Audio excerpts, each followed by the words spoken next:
And what is going on, everybody? Welcome back to another episode of the Designated Players, an MLS podcast. It is time to take a not so deep dive into the greatest football club on the face of the earth. It's the New York Red Bulls. And to do that, we have a very special guest. It's Mark Fishkin from the incomparable Seeing Red. Mark, how you doing? I'm good. Thank you so much for having me. It's great to be here. Yeah. It's been like I just said, it's been a while. You're like the first podcast I think I've ever started listening to when I got into podcasts. So Uh, really excited we were able to make this that's work. very kind. Yeah. Absolutely. Let's go. Yeah. Well, before we jump into anything, and there's a lot to talk about with this great team, we have to talk about Scarf of the Week as we do in every episode. What are you rocking today? I'm not rocking a scarf, but right here is my MLS Cup 2024 scarf, which was purchased at Dignity Health Sports Park on December 7th. There are only two Red Bulls MLS Cup scarves. The other one's right there. That's the 2008 scarf. So I'm very glad to have another MLS Cup scarf. And one day we'll get one that says MLS Cup champions. So Yep. Yeah, I could not agree more, and it's coming sooner rather than later. And I've been saying that for 15 30 years, and years. and this is it. Here Right. we go. Well, I told you before we started that actually we first met at the 2018 Shield Party, but we actually have met one other time, and it was when Luis Robles was doing his Yeah. signature day right in that suit shop in New Jersey. Yes. I remember I picked up a sticker, the Seeing Red sticker. It is no longer Okay. I no longer have the computer.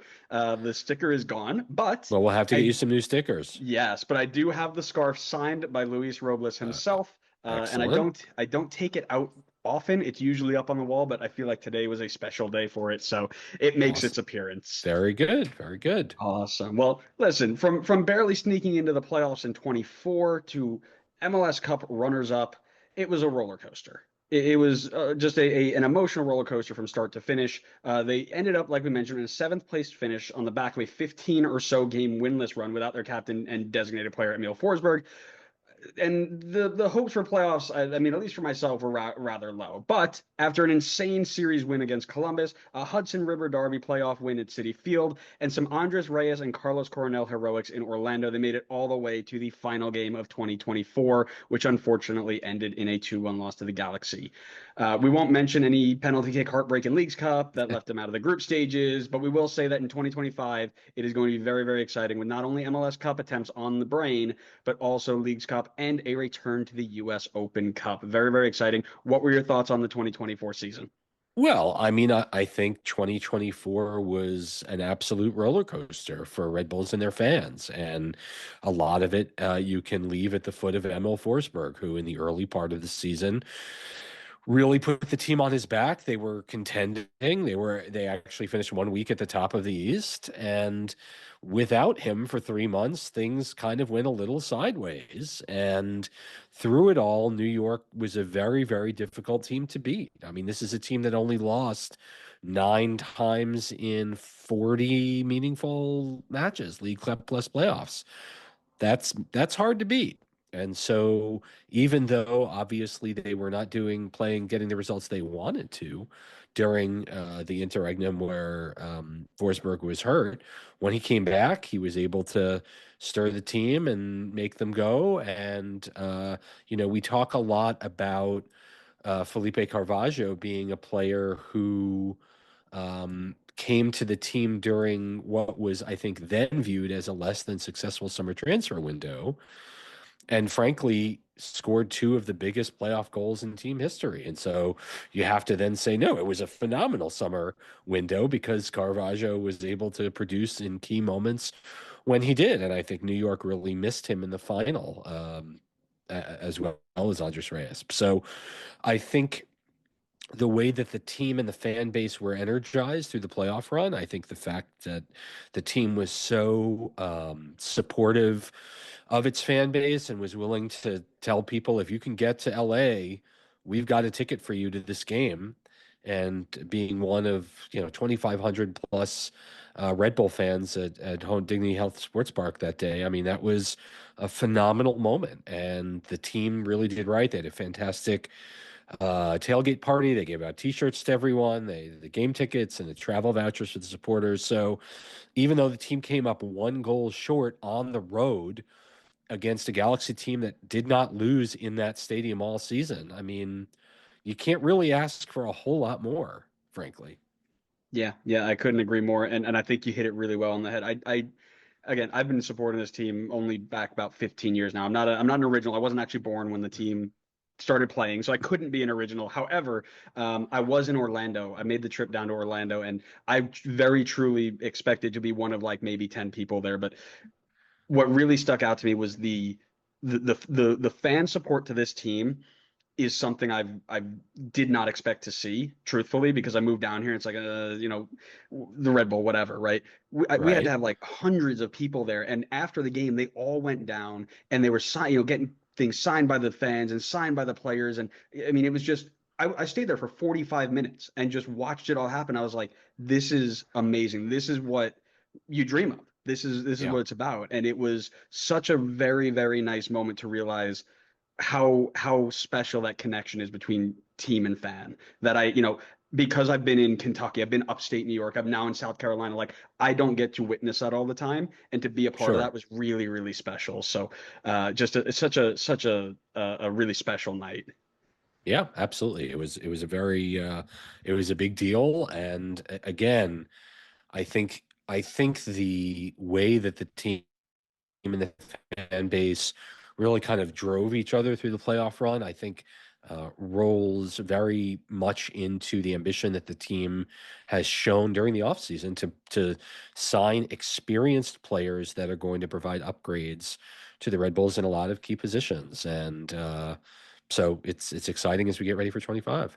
Which is a perfect segue because our next section is going to be about best editions, and we were talking about it before. It's really, really nice for Red Bull to go in and have a successful season that doesn't end with the ousting of all of our best players.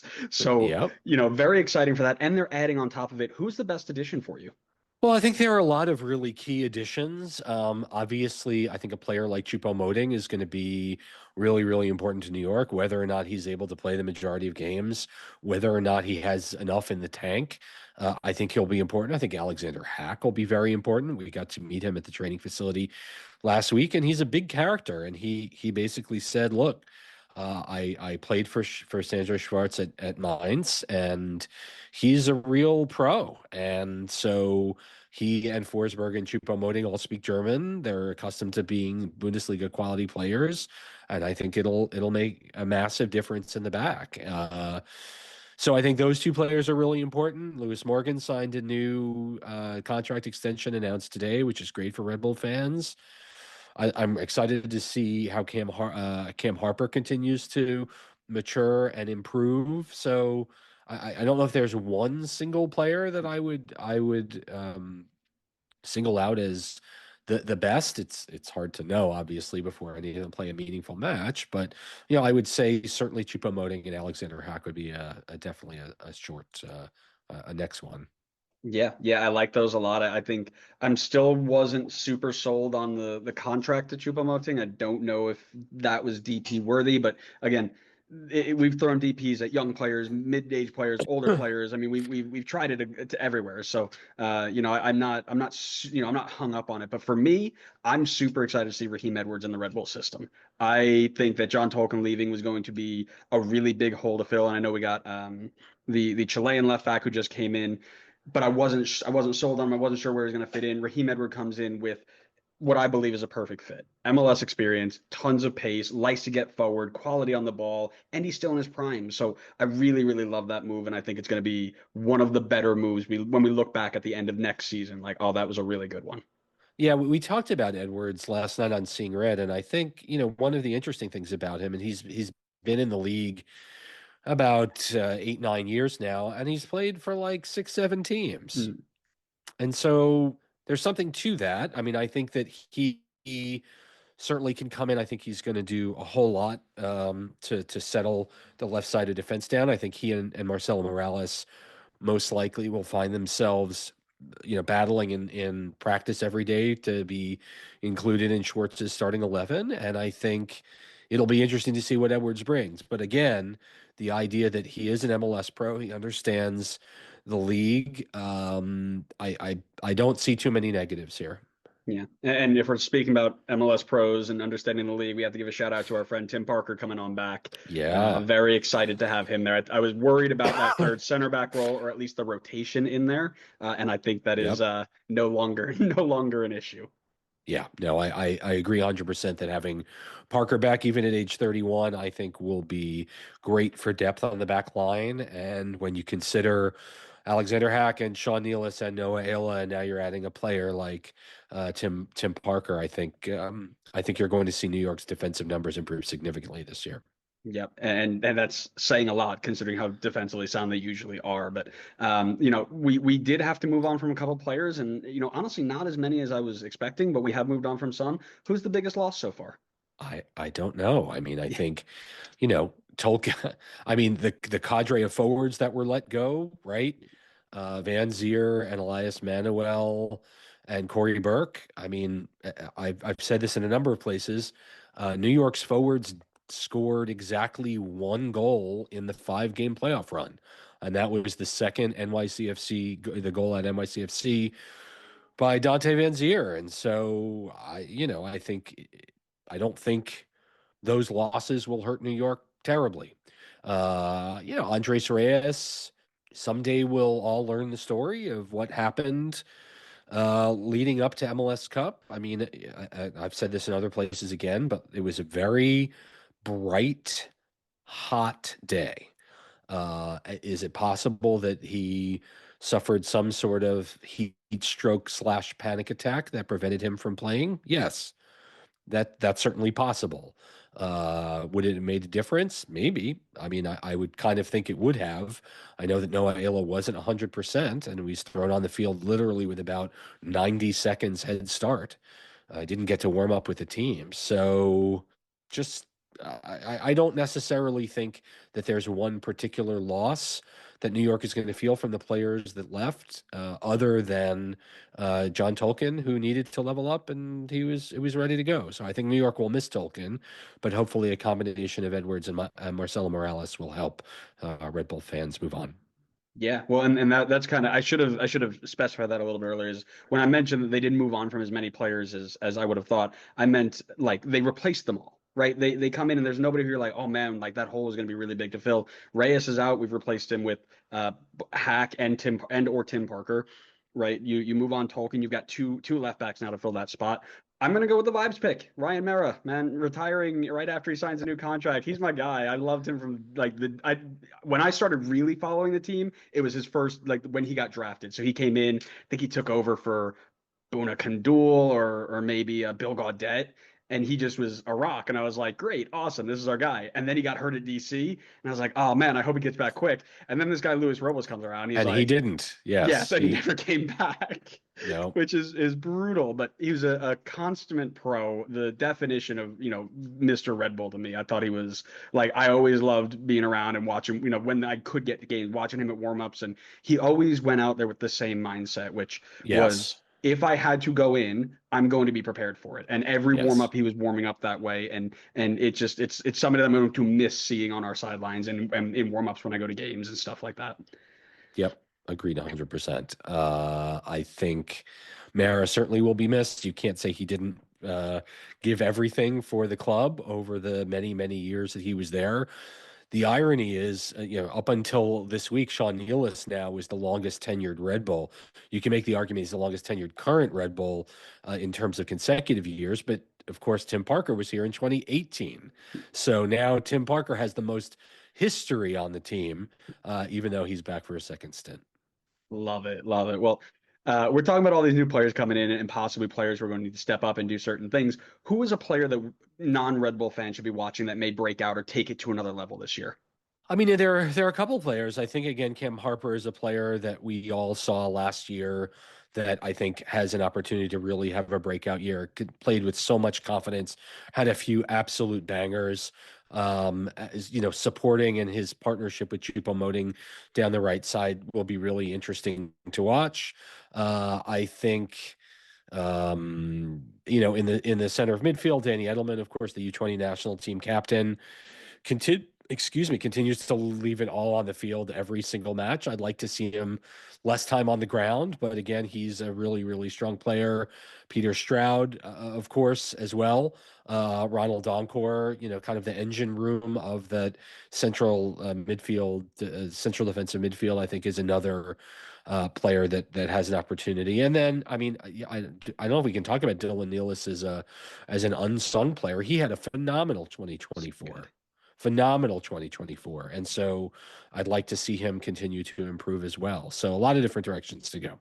Yeah, yeah, absolutely. Dylan Nealis was easily most improved player for me, and I think for a lot of people. I was at the FC Cincinnati playoff game, and I watched him. I was like, defensively he's good, but he doesn't have really much else. And then he came into 24, and he was a baller. So easily best improved for me. But for me, player to watch, I am keeping my eye on Ronald Donkor this year.